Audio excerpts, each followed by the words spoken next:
Hello দর্শক, আসসালামু আলাইকুম। দর্শক, আপনারা যে ভিডিওটি দেখতেছেন, দেখেন এই ভিডিওটিতে একটা কাঁপা কাঁপা ভাব আছে। মানে আপনি যে ভিডিওটা করতেছে, এই ভিডিওটা কাঁপতেছে। তো এই কাঁপাকাঁপি ভিডিও কীভাবে এডিট করে আপনারা একটা মসৃণ ভিডিও তৈরি করবেন, সেটা আপনাদেরকে দেখিয়ে দিচ্ছি। তো এজন্য আপনাদেরকে যা করতে হবে, আপনাদের প্রত্যেকের মোবাইলেই দেখেন গুগল ফটোস নামে একটা অপশন দেখতে পাবেন। প্রত্যেকের মোবাইল আছে, আর যদি না থাকে তাহলে প্লে স্টোর থেকে ডাউনলোড করে নেবেন। যাই হোক, একটু খোঁজ করে দেখেন যে সবার মোবাইলেই এরকম আছে যে গুগল ফটোস, এই যে একটা অপশন দেখতে পাচ্ছেন, এটার উপরে আপনারা প্রেস করবেন।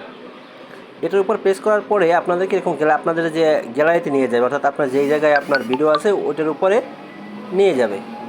এখান থেকে আপনারা যে ইয়াটা সিলেক্ট করতে চান, অর্থাৎ মানে যে ভিডিওটা এডিট করবেন সেটার উপর সিলেক্ট করবেন। সিলেক্ট করার পরে এরকম একটা অপশন আসবে, এবং এই যে স্টাবিলাইজ একটা অপশন দেখতে পাচ্ছেন, এটার উপর প্রেস করবেন। দেখেন, এটার উপর প্রেস করার সাথে সাথে আপনারা এই যে স্টেবিলাইজিং হচ্ছে আর কি।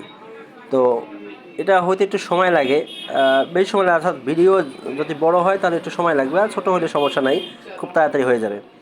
তো আপনারা যারা এরকম ভিডিও এডিট করবেন, তো এভাবে করবেন কাজটা।